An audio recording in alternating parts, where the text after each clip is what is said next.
Bueno, este panel es muy inspirador, sobre todo porque la educación es realmente un pilar de desarrollo, de crecimiento y de progreso social.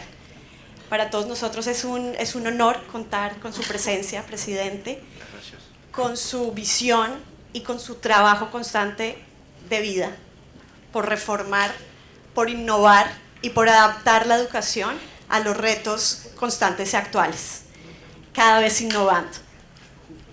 La educación en América Latina presenta varios retos y oportunidades, no solo de inversión, siendo que en América Latina y el Caribe la inversión en educación ha aumentado, sin embargo la calidad aún todavía presenta ciertos retos.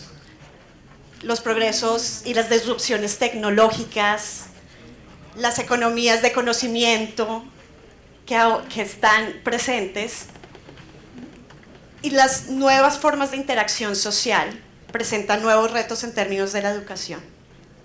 Presidente Fernández, teniendo en cuenta la educación y la economía del conocimiento, usted ha planteado la necesidad de insertar a América Latina y el Caribe en la economía del conocimiento a través de reformas educativas innovadoras. ¿Cuál cree usted que debe ser el vínculo estratégico entre la educación superior, la investigación y la innovación tecnológica para realmente aprovechar la oportunidad de la región e insertarse con valor en las economías de conocimiento? Bueno, muchas gracias, Jimena, por su amable presentación y un saludo afectuoso, cálido a toda la audiencia aquí presente. Mire, yo pienso que el tema de la educación es el principal desafío que tiene la región. Vemos que nuestras economías son fluctuantes, tenemos décadas de oro, tenemos décadas perdidas, y es que todavía seguimos siendo economías que dependen de nuestra exportación de bienes primarios. Y obviamente tenemos que plantearnos el tema de la competitividad, la productividad, la innovación, que solamente se puede resolver en principio a través de la educación. Por tanto, la educación juega un rol central en lo que tiene que ver con el desarrollo sostenible de nuestras sociedades. Ahora bien, nuestra educación enfrenta el problema de que tiene temas no resueltos, unas tareas pendientes todavía de la sociedad industrial, tareas inconclusas referentes a la sociedad industrial, donde la educación jugó un rol en términos de promover ese tipo de sociedad. Pero ahora nos enfrentamos a los desafíos de la sociedad digital y por tanto a la sociedad del conocimiento, tareas inconclusas del pasado y desafíos del futuro. ¿Cómo poder enfrentarlo?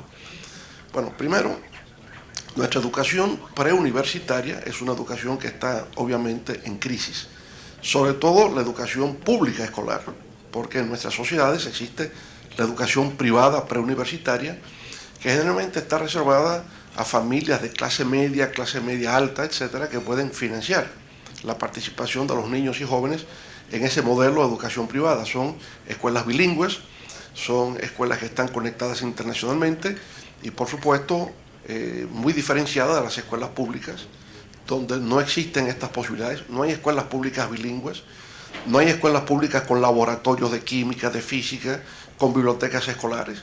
Entonces, el modelo escolar que existe actualmente en América Latina reproduce la desigualdad. Hay niños y jóvenes que tienen unas ventajas que otros carecen. Y por tanto lo que estamos es un sistema escolar que en lugar de generar equidad, inclusión y participación, hace todo lo contrario. Se ha creído que el tema se resuelve con incrementar la inversión pública en educación. Y por tanto, en el caso de República Dominicana se hablaba de un 4% del PIB. Es verdad que estaba muy baja. Cuando llegué al gobierno era 1.2% y lo logramos establecer en 2.7% y luego abruptamente pasó al 4% del PIB.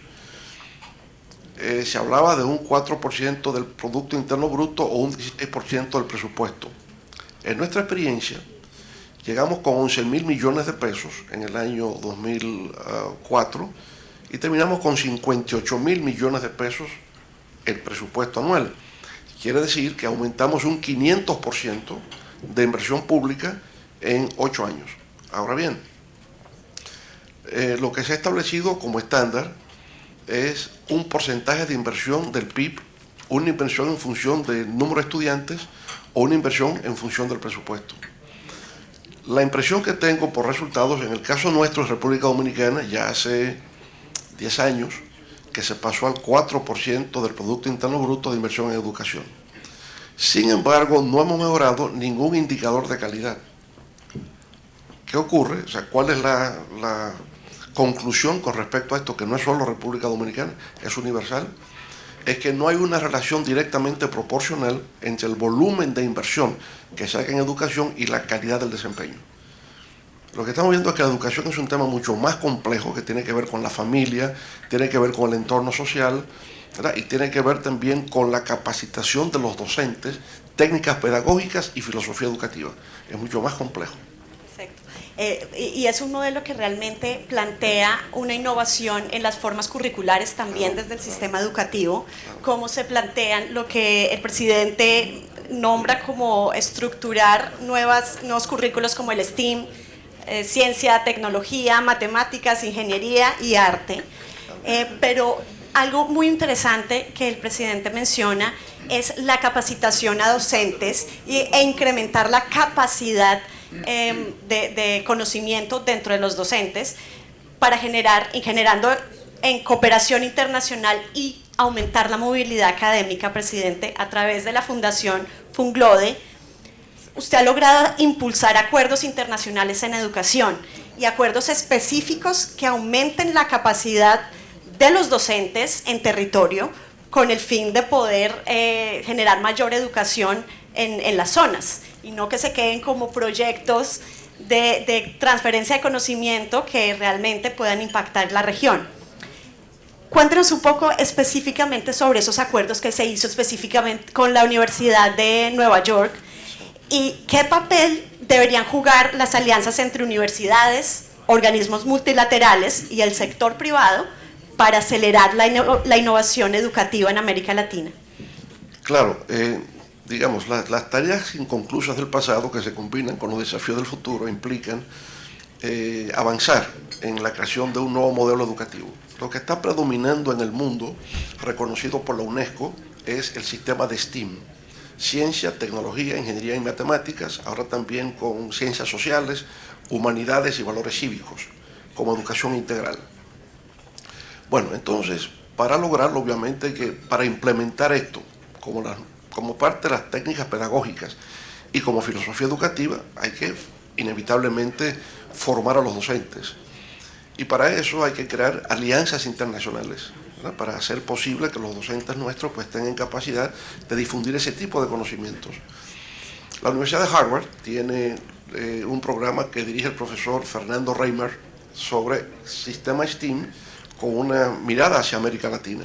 Con él hemos estado trabajando con el Teachers College de la Universidad de Columbia aquí en Nueva York y por supuesto con universidades en España, la Universidad Carlos III, la Universidad Autónoma de Madrid, la Universidad Complutense de Madrid, pero también en Colombia, también lo hacemos en Chile, también lo hacemos en Brasil, en fin, porque hay que tener también una mirada latinoamericana hacia el problema. Pero si podemos vincular exactamente, o sea, el modelo iberoamericano, y España en eso ha jugado un papel interesante, incluso creó un sistema de Universia financiado por el Banco Santander que conectaba las universidades iberoamericanas. Luego también cuando estuve como presidente de la Fundación EULAC, la Fundación Unión Europea América Latina Caribe, se estableció un ecosistema de alianzas interuniversitarias, un poco modelando el sistema europeo de las becas Erasmus y Erasmus Plus, donde hay una movilidad de estudiantes que van de España a Francia, de Francia a Alemania, etcétera, ¿verdad? Con fondos de la Unión Europea. Pero también hay movilidad de investigadores, movilidad de docentes, estudiantes, en fin, y eso permite el intercambio continuo, el aprendizaje entre todos sobre la base de las experiencias acumuladas. Es interesante comprender el tema de las universidades. Son instituciones longevas. En este siglo, dentro de 50 años, se va a cumplir 1000 años de la creación de la Universidad de Bolonia, la universidad más antigua. Pero dentro de 13 años, en República Dominicana, se va a festejar el 5º centenario de la Universidad Autónoma de Santo Domingo, la primera en las Américas, inicialmente Universidad Santo Tomás de Aquino. Entonces, que tengamos en la República Dominicana y con mirada hacia América Latina, igual ocurrió después con la Universidad de Lima, las universidades más viejas del continente, del hemisferio occidental. Sin embargo, no tenemos la calidad requerida. Cuando se hace el ranking de universidades, obviamente el mundo sajón está dominando, pero nosotros en la región latinoamericana, la primera que aparece, Universidad Federativa de Sao Paulo, en la número 250, cercano a la Universidad Nacional Autónoma de México, la UNAM, ¿verdad? Y por lo tanto, de las 1000 universidades que son ranqueadas, nosotros aparecemos muy detrás, del número 200 en adelante.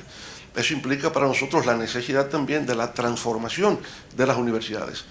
Y las universidades latinoamericanas, desde la reforma de Córdoba hace más de un siglo, jugaron un papel extraordinario en el sentido de ser el refugio de la libertad y la democracia en la época en que el autoritarismo prevalecía.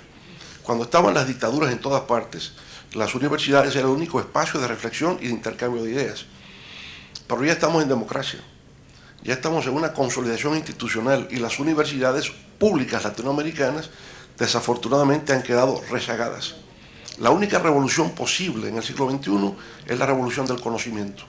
Y por lo tanto tiene que darse una renovación, una nueva reforma universitaria que ponga el conocimiento en el centro de lo que debe ser su objetivo.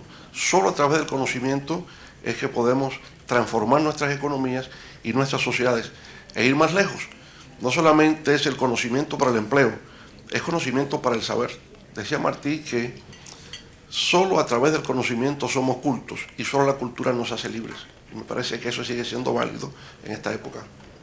Muchas gracias, presidente. Y como conclusión final de este panel, si nos proyectamos a un 2040 y volvemos aquí en unos años, pensando que se hicieron las reformas educativas, que se innovó en educación, pero que tenemos que empezar hoy con acciones concretas y con retos muy grandes como región, ¿qué nos sugiere, presidente Fernández, que serían las prioridades estructurales que la región debería empezar a trabajar para un camino de 15 años en donde podamos tener una región insertada en una economía de conocimiento, generando valor y aprovechándola? Sí, yo pienso que el valor inicial está en considerar que ya la educación superior, que se convierte en centro de investigación y de innovación, tiene que crear startups, tiene que crear empresas incubadoras de proyectos, ¿verdad? Tiene que tener alguna vinculación real con el mercado, con lo que existe. No solamente en ese plano, yo pienso que también hay que promover las artes liberales, la filosofía, la historia, porque es lo que permite el desarrollo del pensamiento crítico, ¿verdad? También necesitamos ciudadanos informados, ciudadanos que puedan interpelar el texto, sobre todo en un mundo de la desinformación y la manipulación y el deepfake y todo lo que existe. La única forma de desmontar eso es a través del conocimiento, aprender a descifrar, aprender a desconstruir el significado de las palabras. Por eso es importante primero el retorno a la lectura. Somos promotores del libro y la lectura. Bibliotecas escolares, bibliotecarios que puedan guiar a los niños y a los jóvenes sobre qué leer, a qué edad. Existe CELARC como extensión de UNESCO, con una presencia en Venezuela para toda América, que puede trabajar con las escuelas, creándose estas bibliotecas escolares y esta promoción del libro y la lectura. Segundo, entender que ya la transformación del sistema educativo se está dando, lo queramos o no. La Khan Academy es un ejemplo, ¿verdad?, de cómo hoy día se puede transmitir conocimientos. Usted ve las grandes universidades que tienen una presencia a nivel de Internet, acceso gratuito. Estamos hablando de que usted puede tener cursos gratuitos de Harvard, de Yale, del MIT, de Princeton, gratuitamente. Que ya las universidades han roto el tema de que son 4 paredes, tienen una extensión hacia el mundo, se colocan hacia el mundo, ¿verdad? Y la persona adulta lo que tiene es que desarrollar la capacidad de aprender a aprender, aprender solo, tener el método, tener el sistema. Entonces, a través del Internet, a través de la digitalización, a través de la inteligencia artificial, acceder al ChatGPT, acceder a Gemini, hay un mundo de conocimientos, pero para aprender incluso a hacer el prompt, para hacer la pregunta tengo que tener el criterio, tengo que tener algún sentido, porque de lo contrario eso me resulta inútil. Por tanto, es la era de los campus virtuales, la era de los MOOCs, la era de los Warehouses Knowledges, como le llaman. Y todo esto está transformando el mundo del conocimiento. Las universidades ya no pueden ser solo espacios de transmisión del conocimiento, tienen que ser lugares de construcción del conocimiento y de hacer de ese conocimiento proyectos que sean transformadores para la sociedad. Por tanto, sí, el siglo XXI para América Latina, para el mundo iberoamericano, es el siglo de la economía y la sociedad del conocimiento. Muchísimas gracias, presidente. ¿Cómo estoy de tiempo? Porque me gustaría hacer una última pregunta. O ya, bueno, no tenemos más tiempo, pero muchas gracias. Muchas gracias, Jimena. Muy amable. Muchas gracias. Gracias a ustedes. Gracias. Bien.